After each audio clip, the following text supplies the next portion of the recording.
제목으로 하나님의 말씀 증거하겠습니다. 이 세계사를 움직였던 굵직한 사건들을 보게 되면 각 나라 연합 또는 가문의 연대 혹은 이 개인의 의기투합들이 있었습니다. 혼자 힘으로 일을 이룬 게 아니고 함께한 거예요. 함께. 자신의 힘은 역부족이지만 연합을 통해서 큰 힘을 만들어내면 자신이 감당할 수 없는 자신의 능력 이상의 일을 할 수 있다는 겁니다. 그렇기 때문에 지혜로운 사람은 어떤 사람인가? 뭘 혼자 하려는 게 아니고 혼자 잘하는 사람도 분명 있죠. 그런데 지혜로운 자는 연합의 능력을 활용할 줄 아는 겁니다. 그렇기 때문에 우리가 혼자만 하시려고 하지 말고 연합의 능력, 다른 사람의 힘과 실력을 나에게까지 끌어올 수 있다면 굉장히 큰 능력입니다. 이런 연합 가운데 어떤 것이 가장 좋은가? 우리가 맺을 수 있는 연대 가운데 가장 강력한 연합, 그것은 예수님과의 십자가 연합입니다. 이 십자가 연합은 우리로 하여금 생명을 얻게 하는 연합이요, 또 육신의 죽음도 이길 수 있는 그런 연합이고, 그 어떠한 두려움이 오더라도 우리가 능히 극복해낼 수 있는 그러한 능력이라는 겁니다. 이 십자가 연합만 우리가 잘하고 있으면 우리의 발목을 잡고 있는 죄도 끊어버릴 수가 있고, 또 우리 원수와 같은, 마치 원수와 같이 미워하던 그런 사람들도 우리가 사랑할 수가 있고, 이 원수의 관계를 종결시킬 수도 있고, 마지막으로 육체의 사망, 위협인 이 사망까지도 이겨낼 수 있는 강력한 집합체라고 하는 겁니다. 무엇이? 십자가 연합이. 누구와? 예수님과. 예수님과의 십자가 연합은 우리를 살리는 길이고 또 능력 있게 하는 길이라고 하는 겁니다. 그러면 이 강력한 십자가 연합을 이룰 수 있는 조건은 무엇인가? 본 말씀 통해서 부부관계에서, 또 부모 자녀 관계에서, 또 종과 주인의 관계에서 이 관계를 어떻게 연합할 것인가? 우리 마음속에 있는 본성 가지고 안 되고 오직 십자가로 연합할 때 부부관계가 바로 설 수가 있고, 또 부모 자녀 관계도 바로 설 수가 있고, 또 종과 주인의 관계, 어떻게 보면 사회관계죠. 이 관계도 바르게 우리가 세워나갈 수 있는 겁니다. 차례대로 살펴보겠습니다. 첫째는 이 남편과 아내의 관계에서 십자가 연합을 이루려면 우리에게 어떤 마음이 필요한가? 이 부부관계에서 하나의 온전한 연합이 이루어지려면 아파하는 마음이 필요합니다. 아파하는 마음.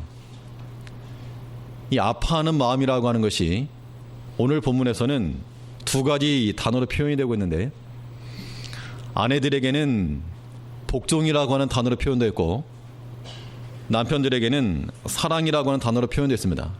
근데 근본적으로 똑같은 겁니다. 아내들에게는 복종하라 했고 남편들에게는 사랑하라 했는데, 왜 그러면 여자는 복종이고 안 좋은 거고 남자만 좋은 거냐? 복종하는 것이 어려운 것만큼이나 사랑하는 것도 어려운 겁니다. 사랑은 쉬운 게 아니고 사랑도 어려운 거죠. 사실은 어렵게 생각하면 사랑도 어려운 거고, 쉽게 생각하면 복종도 쉬운 겁니다. 이 아파하는 마음에서 이 복종이라고 하는 말을 이제 바꿔서 생각해 보셔야 되는데요. 복종 그러면 기분 나쁘니까 아무리 성경 말씀이라 그래도, 특히 오늘날 같이 현대인들 이거 굉장히 싫어하죠. 그런데 이 복종이라고 하는 말을 1절 말씀 보면, 오늘 본문 18절 말씀 보면, 아내들아 남편에게 복종하라, 이는 주 안에서 마땅하니라. 이거를 남녀 차별의 관점에서 이해하면 안 됩니다. 차별금지법이 계속해서 시도가 되고 있고, 이것이 어제 뉴스에 보니까 대구 동성로에서 동성애라서 동성로에서 택했는지 모르겠지만 아무튼 이 동성애 관한 퀴어 축제가 있다고 합니다. 그 사람들의 주장은 왜 차별하냐? 근데 이거를 성경에 복종하라 이거를 차별로 생각하면 안 되는 겁니다. 이게 그 법이 통과되고 나면 이런 설교도 못 하죠. 이제 막 잡혀갈 테니까. 근데 여기서 이 복종하라고 하는 말은 남편들에게는 사랑하라 했고 아내들에게는 복종하라 그랬는데 근본 의미에는 도와주는 거. 그러니까 아내들에게 주신 명령이 남편에게 복종하라 이 말은 그냥 종처럼 그냥 시녀처럼 그런 모습이 아니고 남편을 어떻게 해라? 도와주라. 그럼 돕는다는 것은 누가 도울 수 있습니까? 그러니까 복종하라고 하는 말을요 바꿔 생각하셔야 됩니다. 도와주라, 혹은 가르치라, 혹은 알려줘라. 왜요? 못하니까, 모르니까, 약하니까. 육체적으로는 남자가 더 강할지 모르나 물론 반대의 경우도 있죠. 그런데 일반적으로는 그렇지만 아내가 약한 게 아니고 동등한 거면 남편과는. 그런데 하나님께서 질서상으로 복종하라 했는데 이것을 물론 문자적으로도 우리가 따라야 되고 그 근본 의미에는 도와주라는 것. 하나님의 창조의 원리가 그겁니다. 하나님께서 아담과 하와를 만드실 때 하와를 내신 목적은 돕는 배필로죠. 돕는 배필. 누가 나를 돕는다 할 때는 나보다 못한 사람이 도와주지 않습니다.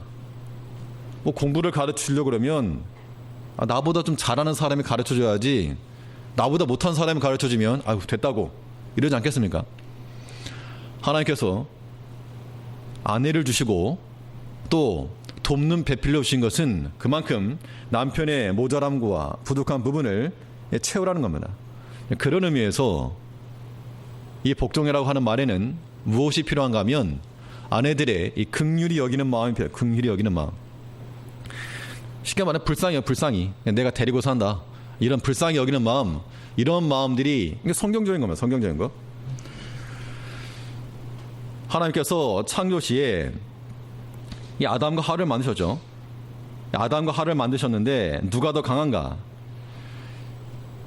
보통 이렇게 말합니다. 하나님께서 남자를 만드실 때는 흙으로 만들지 않았냐? 흙으로. 그러니까 톡입니다. 톡이 금방 깨진다고. 그 여자는 어떻게 만들었습니까? 갈비 그러면 괜히 막 고기가 생각나는데 그 갈비대를 치해서 만들었다. 뼈로 만든 뼈가 영어로 본이죠. 본. 그래서 남자는 톡이고 여자는 본 차이 나고 깨져도 안 깨진다고. 여자가 뭐 강하다 뭐 그렇게 말하기도 하지만 그러나 분명한 것은 아내분들은 어떤 마음을 가져야 되는가? 남편을 긍휼히 여기는 마음.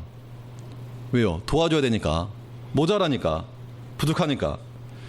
이것이 십자가 연합을 이루는 방편이 되는 겁니다. 성령께서 오셨을 때 어떤 모습으로 오셨습니까? 그 성령의 별칭이 보혜사죠.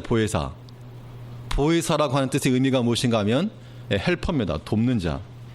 성령께서도 우리를 도우시려고 왔다는 겁니다. 이 돕는 이 능력이 있으니까 우리를 도와주시는 거죠. 그러므로 우리가 이 말씀을 이해할 때 아내분들은 남편에 대해서 복종하라. 이 말은 질서상으로도 우리가 그래야 되겠고 또 마음으로는 긍휼히 여기는 마음, 돕는 마음, 마치 성령께서 교회를 생각하시고 이 성도를 생각하는 마음처럼 그런 마음을 가져야 한다는 겁니다. 물론 쉽지가 않죠. 쉽지 않기 때문에 이것이 우리에게 주어진 명령입니다. 이 돕는 자가 되려면 어떻게 하면 될 것인가? 그래서 우리에게는 이 지혜로운 행동이 좀 필요한데요. 말로써 마음을 얻으면 최고의 지혜입니다. 이 성경상에 보면 두 명의 본이 될 만한 그런 그 여인의 모습이 나타나고 있는데 이 두 모형이 우리 각 가정에 본이 되었으면 좋겠습니다. 한 사람 누군가 하면 이 아브라함의 아내였던 리브가죠. 리브가. 자, 이 리브가가 아브라함을 어떻게 칭했다 그랬습니까? 주라 칭하여. 주라 칭하여 복종한 것 같이. 아브라함을 주라 칭하여 복종한 것 같이. 아브라함을 하나님이라고 말한 거 아닙니다. 하나님과 동급으로 여긴 건 아닌데 주라라고 말하면 주, 나의 주인이셔 라고 칭하여 복종했다. 그렇게 표현했습니다. 또 한 명은 이 아비가일, 이 나발의 아내였던 아비가일인데, 이 다윗이 나발의 그 뒤를 좀 봐줬습니다. 양을 돌보거나 그럴 때 좀 봐줘서 이제 이 양털 깎을 때 종자를 보내가지고 우리가 예전에 너네 좀 도와주지 않았느냐, 즉 우리 나와 함께하는 아이들이 있는데 먹을 것이 없으니까 좀 도와달라, 은혜를 좀 베풀어라. 그랬더니 나발이 요새 주인한테도 도망친 것들이 많다는데 또 다윗이 누구냐, 이렇게 말하니까 다윗이 너무 노해가지고 나발을 내가 죽인다, 오늘 내가 나발을 죽이지 않으면 하나님이 내게 벌을 내리실 거라 하면서 칼을 들고 나갔는데, 그 소식을 아비갈이 들었죠. 그러니까 나발이 그렇게 내쫓았다라고 한 얘기를 듣고 어떻게 했는가 하면, 뭐 나발에게 물은 게 아니고 자기가 건포도 뭐 이런 거, 떡 이런 걸 가지고 다윗을 맞았습니다. 그러면서 뭐라 말했는가 하면, 한 번만 봐주세요, 한 번만 봐주세요, 나발의 차는 게 미련해, 한 번만 봐주세요, 이렇게 말한 게 아니고, 물론 이제 용서를 구했죠. 근데 거기서 어떤 말을 했는가 하면, 내 주 다윗이 이제 앞으로 왕이 될 건데 이것은 모든 이스라엘 백성이 다 알고 있습니다. 그런데 만일 당신이 지금 손에 피를 묻히게 되면, 무고한 백성의 피를 묻히게 되면 이것이 나중에 왕에게, 다윗 자신에게 이것이 마이너스, 손해가 되지 않겠습니까? 앞으로 내 주께서 왕이 되셔야 될 건데 피를 묻히고 이러면 도리 유익하지 않겠습니다 라고 말했다는 겁니다. 그 말을 듣고 다윗이 뭐라 그랬는가 하면, 오늘 나를 나와서 마중케 한 너를 보내서 마중케 한 하나님을 내가 찬송할지라, 또 내 지혜를 칭찬할지니. 그 말이 참 지혜로운 겁니다.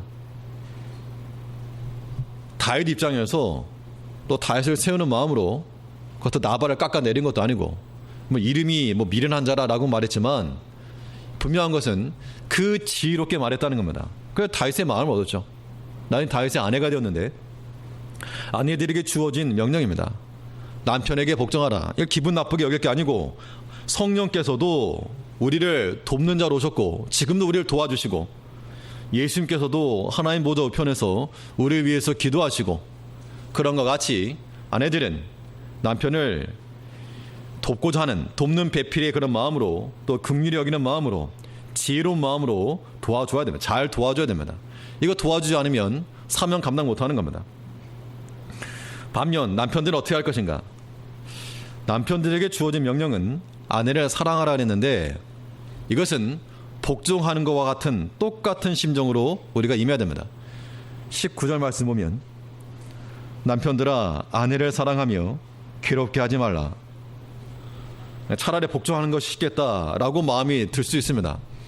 뭐가 더 쉬우냐 어려우냐 이게 따질 게 아니고 본질은 같은 겁니다.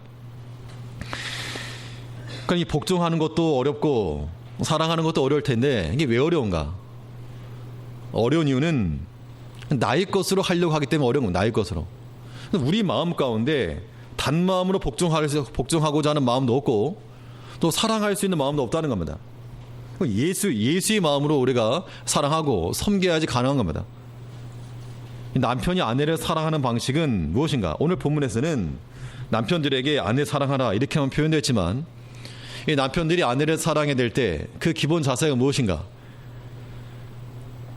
에베소에 보면 어떻게 표현되는가 하면, 에베소 5장 25절에 보면, 남편들아 아내 사랑하기를 누가 무엇을 사랑하는 것처럼 그리스도께서 교회를 사랑하신 것 같이 자기 자신을 주심 같이 사랑하라.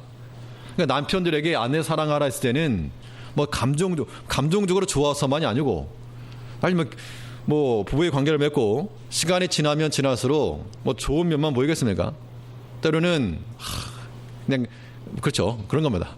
시간이 지날수록 어떤 분은 어떤 사람은 나이가 많이 드신 분인데, 나는 지금도 집에 들어갈 때 아내의 신발만 보면 가슴이 설레, 뭐 그런 이상한 소리도 하고, 예, 감정적으로 항상 그렇게 될 수는 없지만, 그리스도께서 교회를 사랑하시고 자신을 주심같이 사랑하라는 겁니다. 이 말을 바꿔 말하면 그냥 십자가 정신 아니면 사랑 못한다, 죽어라 죽어야지 사랑한다, 그 얘기죠. 근데 오늘 본문에서 한번 살펴볼 게 뭐냐? 그리스도께서 교회를 사랑하신 것 같이 했는데, 이 교회가 어떻게 나왔습니까? 아담과 하와의 관계를 통해서 우리는 예수님과 교회의 관계를 생각해 봐야 되는데, 이 하와가 어떻게 창조되었는가 하면 하나님께서 만드실 수 있는 방편이 많았죠. 그냥 똑같이 진흙 한 덩어리 가지고 만들 수 있었지만, 하나님의 창조의 방식은 아담을 어떻게 하시고 깊이 잠들게 하시고, 잠들게 하신 이유가 뭘까요? 그래서 어떤 사람 말하기를 하나님은 최초의 마취과 의사다 그러는데, 아주 깊이 잠들게 하셔가지고 그러니까 뼈를 꺼냈다는 얘기는 옆구리에서 나왔다. 그 옆구리에서 나왔다. 옆구리에서 나왔을 때 그냥 마술하는 것처럼 쏙고는 게 아니라 찢고 나온 거예요. 찢고. 깊이 잠들었다는 거는 아마 쉽게 말하면 이 수술하는 것처럼 생각할 수가 있겠습니다. 보통 이렇게 수술할 때 마취하지만, 마취할 때 모르죠. 찢어지는지 뭐 하는지. 근데 나중에 아픈 거, 나중에. 아마 그 아담의 그 옆구리에 뭐 수술 자국 있었는지 그건 모르지만, 아무튼 이 아내에서 하나님께 아내를 주신 것은 고통을 동반은 고통 동반. 그렇기 때문에 아내가 남편 사랑이나 복종하는 거나 남편이 아내 사랑하는 거나 다 이 아픈 마음을 가지고 사랑하는 건데, 이 똑같은 그런 용례가, 이 옆구리라고 하는 용례가 많이 사용되지 않지만 신약에서 어디서 사용되었는가 하면 예수님의 십자가상에서 사용되었습니다. 군병들이 예수님 옆구리를 찔렀을 때 물과 피가 다 쏟아졌다 그랬죠. 그 옆구리에서부터 교회가 나온 겁니다. 그렇기 때문에 이 예수와 그리스도와 교회의 관계는 마치 신랑과 신부의 관계가 똑같다, 그 이야기죠. 그만큼 예수님의 육체적 고통과 아픔을 통해서 교회가 나왔다는 겁니다. 이걸 포기할 수 없는 겁니다. 예수님께서 그와 같이 우리가 남편이 아내를 사랑한다 했을 때 어떤 눈에 보이는 것만 가지고 이 뼈가 내 뼈가 아닌가 보다, 이게 아니고, 우리가 마치 그리스도께서 교회를 사랑하신 것 같이, 그 자기 자신을 주신 것 같이 그런 마음으로 대하라. 이것이 우리에게 필요하다는 겁니다. 굉장히 어렵죠. 다시 부부관계에 관한 이 말씀하는 게 사실 설교상에서 제일 어렵습니다. 왜냐하면 저 자신도 이 안에 들어가야 되니까, 그만한 단계에 이르지 못하니까. 근데 우리가 성경에서 말하는 교훈이 이와 같은 겁니다. 아내가 남편에게 복종하고 남편이 아내를 사랑하려면 어떤 마음이 필요하다고요? 아파하는 마음. 내 마음속에 근본적으로 내가 순종을 잘해서 이것도 아니고, 나는 사랑이 많아서 이것도 아니고, 서로에 대해서 아픈 마음입니다. 그리스도께서 교회를 내신 것 같은 그런 마음으로 우리가 연합을 이루고자 하는 그 믿음, 그 마음, 그 십자가 연합으로 하나를 이루며 풍성한 관계에 이뤄가는 그런 가정이 되어야 되겠습니다. 둘째로 이 부모와 자녀 관계인데, 이 부모와 자녀 관계에서 십자가 연합을 이루려면 어떤 마음이 필요한가? 경청하는 마음이 있어야 됩니다. 경청하는 마음. 들어야 됩니다. 자녀는 부모의 말에서부터 교훈을 얻는다는 자세로 들어야 됩니다. 경청이죠, 경청. 우리 20절 말씀 보면, 자녀들아 모든 일에 부모에게 순종하라. 이는 주 안에서 기쁘게 하는 것이니라. 이거 한 번씩 하려고 했는데 그 18절과 19절 읽으셔야 되는데요. 먼저 아내들께서 18절 한번 읽으셔야 됩니다. 우리 아내들, 여자분들은 18절 한번 같이 읽으시죠. 시작.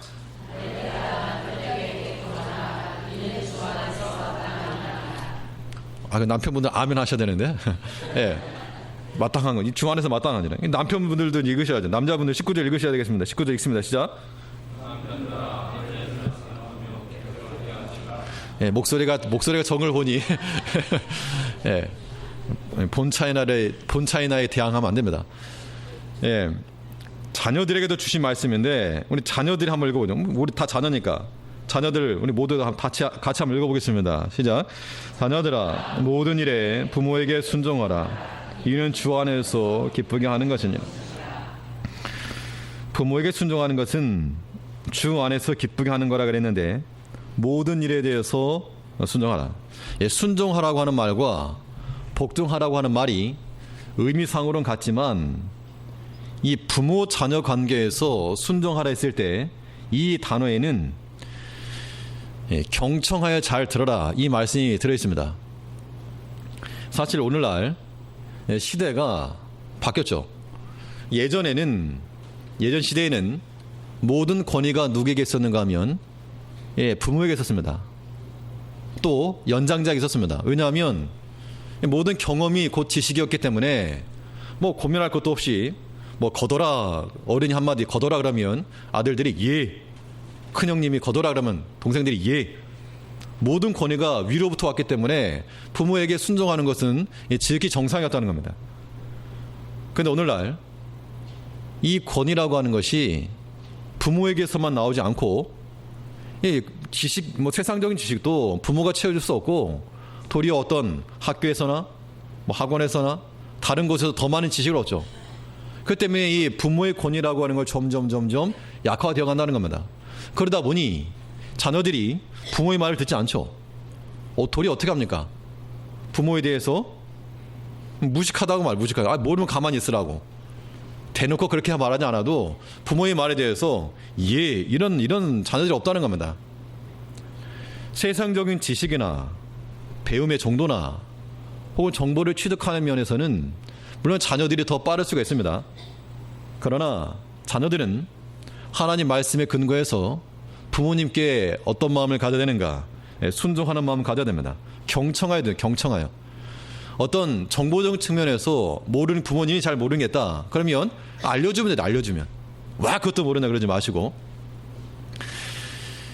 마치 하나님께 순종하는 마음으로, 하나님께 순종한다는 마음으로 부모님께 순종하는 이 모습이 필요합니다. 다른 지식의 근원이 많이 있는데, 물론 학교에서도 우리가 지식을 얻을 수가 있고 혹은 뭐 세상 인터넷에서 지식을 얻을 수 있지만, 그런 것과는 달리 부모에게 있는 하나가 있는데, 그게 뭐냐면 자녀를 사랑하는 거. 그것 때문에 자녀들은 부모에게 들어야 됩니다. 우리가 익히 아는 그런 예화인데, 90세 먹은 노파가 70세 먹은 아들에게 야 아야 차 조심해라, 길 조심해라 그랬답니다. 나이 70이면 누구에게 길 조심해라, 차 조심해라 이런 말 들을 나이는 아니죠. 그런데 90세 먹은 할머니가 70세 먹은 할아버지인데 아들에게 차 조심해라, 길 조심해라 그러면 그 아들이 뭐라 말할까요? 아이 노인네나 똑바로 하라고, 어머니나 똑바로 하라고 그렇겠죠 보통은.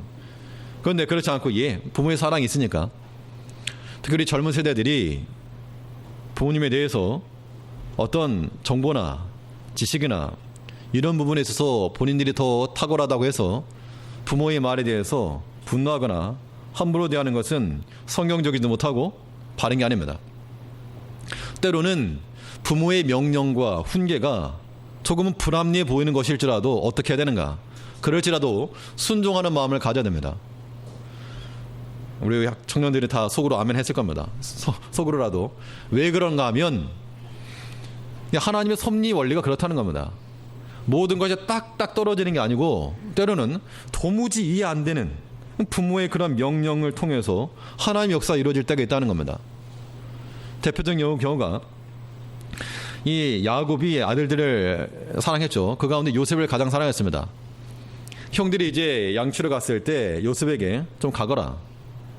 그러면 오늘날도 보면 그 당시 요셉이 어린 아이였을 텐데 뭐 초등학생쯤 되었을까? 부모님들 가운데서 그 초등학생 그 아이를 뭐 집 근처도 아니고 어디 있는지도 모르죠. 뭐 전화기로 할 수 있는 것도 아니고 형을 찾아가야 됩니다. 대충 어디 있을 걸 알아도 모르죠. 무슨 일을 만날지 모른다는 겁니다. 그런데 그 애기에 그냥 내보냈다는 겁니다. 이 정상적인 부모의 심정으로는 이해가 안 되죠. 저도 애들이 있지만 그 애에게 혼자 저기 갔다 와라, 다녀올 만한 그런 성장했을지 모르는데 아직 자라지 못한 아이에게 뭔가 그걸 맡겼다는 거 쉽지 않습니다. 그런데 그 말에 순종하다가 연단의 과정을 거쳤지만 하나님의 섭리 역사를 이룬 겁니다. 애굽의 총리로 들어가게 되었죠. 사울은 아버지의 명령을 따르다가 왕으로 세움받았고, 아무튼 이 부모의 명령과 훈계가 내 마음에 흡족하지 않고 마음에 들지 않다 하더라도 자녀들은 그 말에 대해서 경청해야 돼요. 경청. 이것이 주 안에서 기쁘게 하는 거라 그랬습니다. 20절 다시 보시면, 자녀들아 모든 일에 부모에게 순종하라. 이는 주 안에서 기쁘게 하는 것이니라. 물론 부모가 다 옳다는 게 아닙니다. 잘못된 거 가르치면 그건 거절해야죠. 주 안에 있어야 순종이니까. 뭐 도둑질 해와라. 그런 거 할 수가 없는 겁니다. 또 믿음 어기는 거 해라. 그거 할 수 없는 것이죠.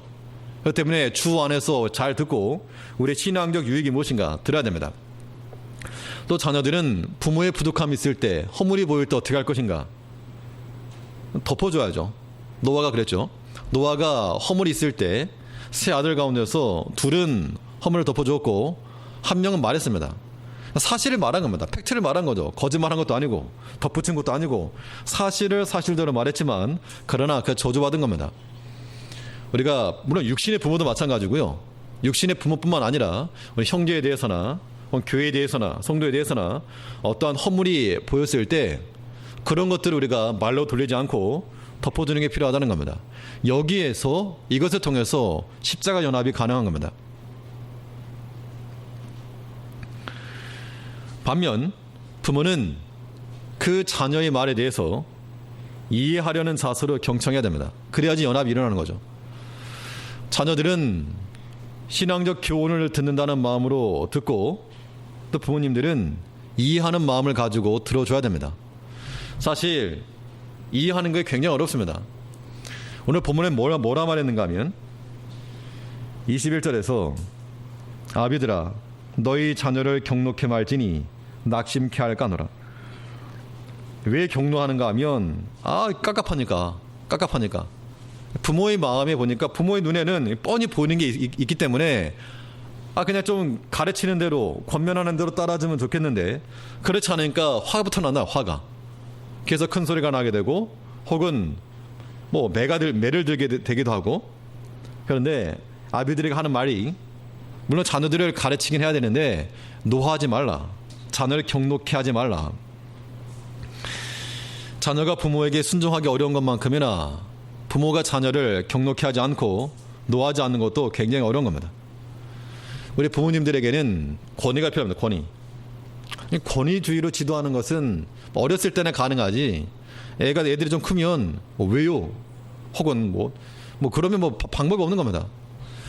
우리에게는 부모들에게는 권위가 필요한데 이 권위라고 하는 것은 보고 배울 만한 인품을 가리키는 겁니다.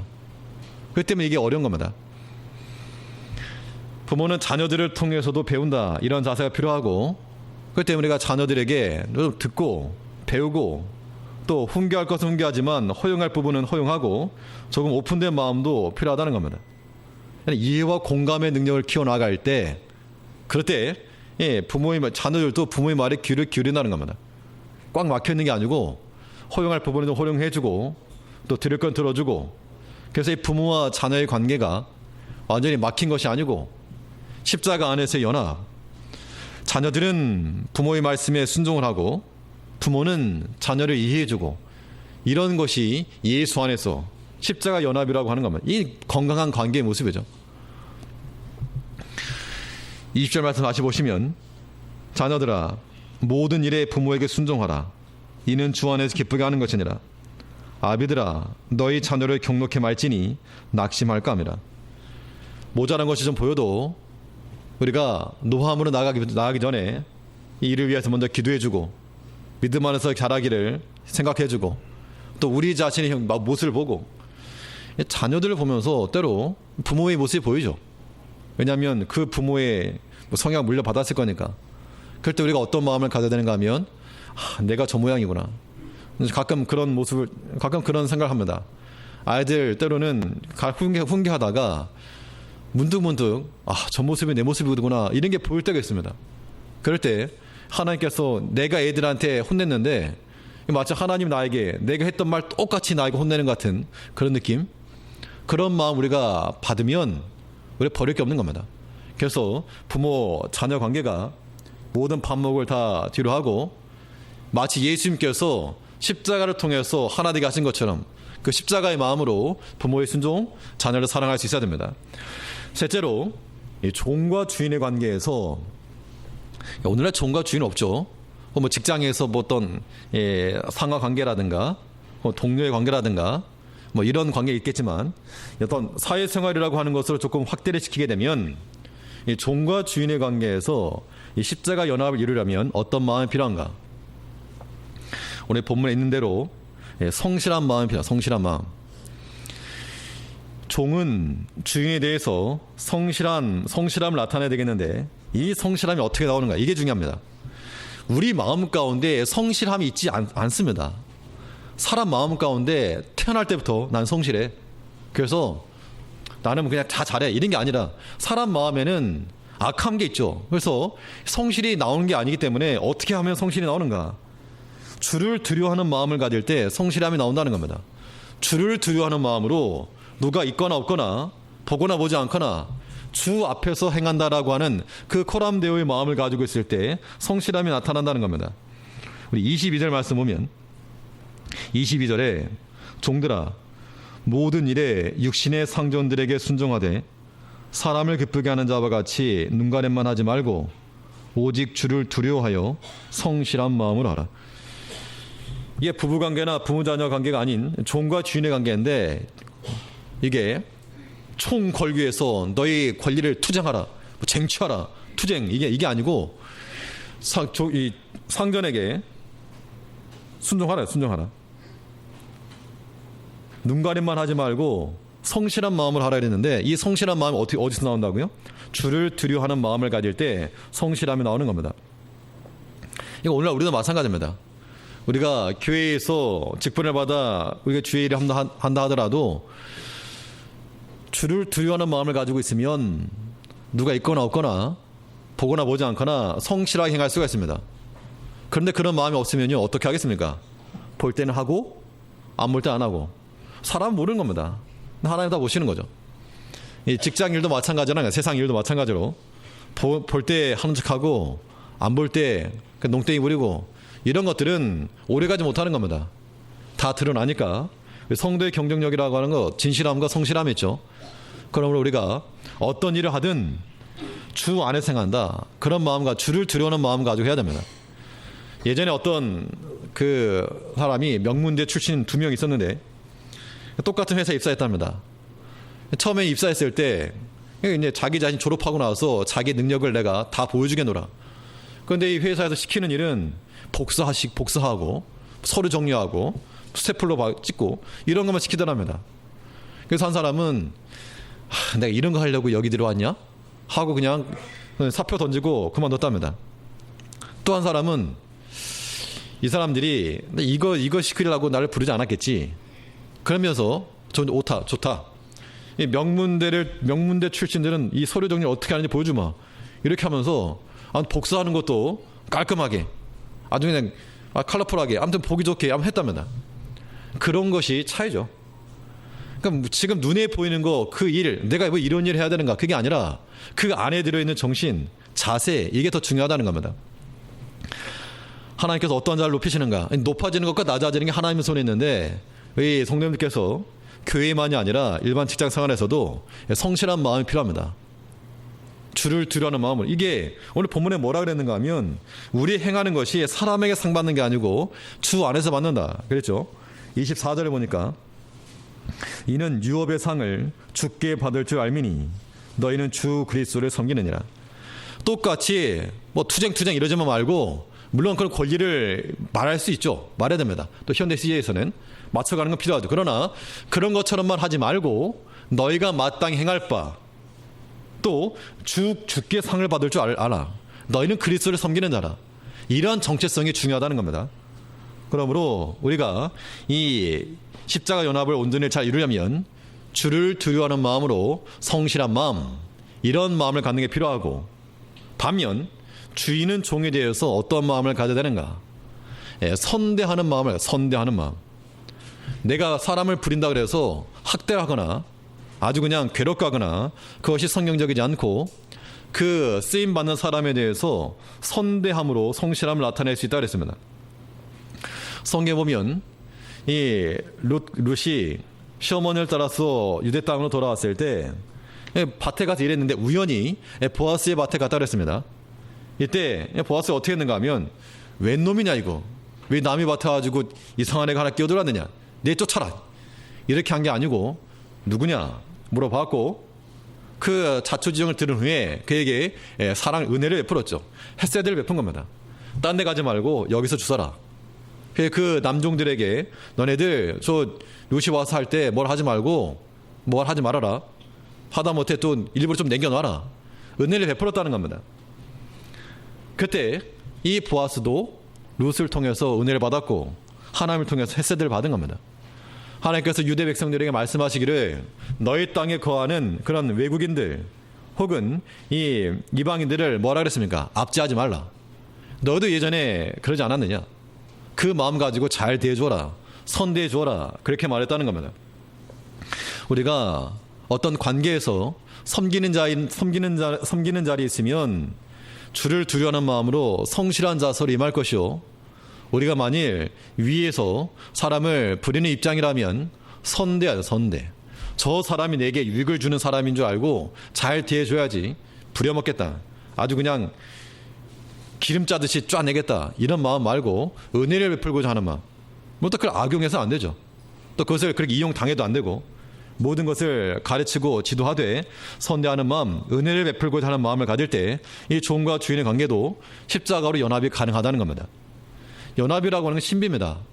삼위일체 하나님께서 하나로 연합하시는 것과 같이 부부가 그렇게 연합을 하고 부모 자녀가 그렇게 연합을 하고 또 우리가 모든 동료와 성도들의 관계가 그렇게 연합이 되어야 됩니다.